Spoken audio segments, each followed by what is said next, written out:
Let me tell you a story about a friend of mine named Doug. I met him a couple different times, and the first couple different times that I met him, I didn't remember his name. I didn't remember that we'd ever met. And I introduced myself a couple different times because, well, sometimes I'm pretty dumb. And that made him really mad, and he deserved to be mad because I introduced myself to this person multiple times, which I'm prone to doing. I have a difficulty with memory sometimes. And so he started to hold a grudge with me. And that grew into a grudge with the church, this church, and then that grew into a grudge with the church at large. And if it weren't for the intervention of a mutual friend of ours who said to Doug, hey, why don't you give him a break? Which I didn't deserve. Why don't you give him a break? He has to meet a lot of people in a particular week. Maybe he just forgot and it was a genuine mistake. And that prompted Doug to invite me to lunch where he said, I don't like you that much and here's why. I mean, that's genuine. That's how we started the lunch. And I was like, okay. And then we talked and I said, hey man, I'm really sorry about that. Like, I apologize. It's something I'm working on.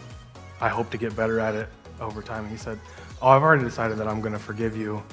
And I've decided that I want you to baptize me. I said, what? He said, I think as I study scripture and as I study baptism, this is what it's about, right? Freedom.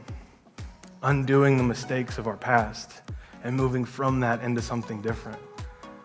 And a couple years ago, I baptized Doug and his then fiance, and we moved from that. Fast forward to Doug's decision to get over that bitterness, which led more of his family into the church. And then just a couple weeks ago, Doug's daughter was baptized by her grandfather as this unbroken chain of redemption that stirred from a decision to live in forgiveness instead of bitterness. That's the power of the gospel at work in this world.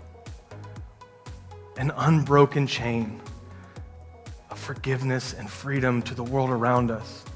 When we live with eyes higher than the perspective of the immediate pains in our life, we can start a tidal wave of grace that brings freedom to a congregation, to a community, to a state, and to a world. When we choose gentleness and compassion over bitterness and resentment, there's freedom that's possible, and it flows through us into the world. So every week we sing about the one who gives us the strength to do that.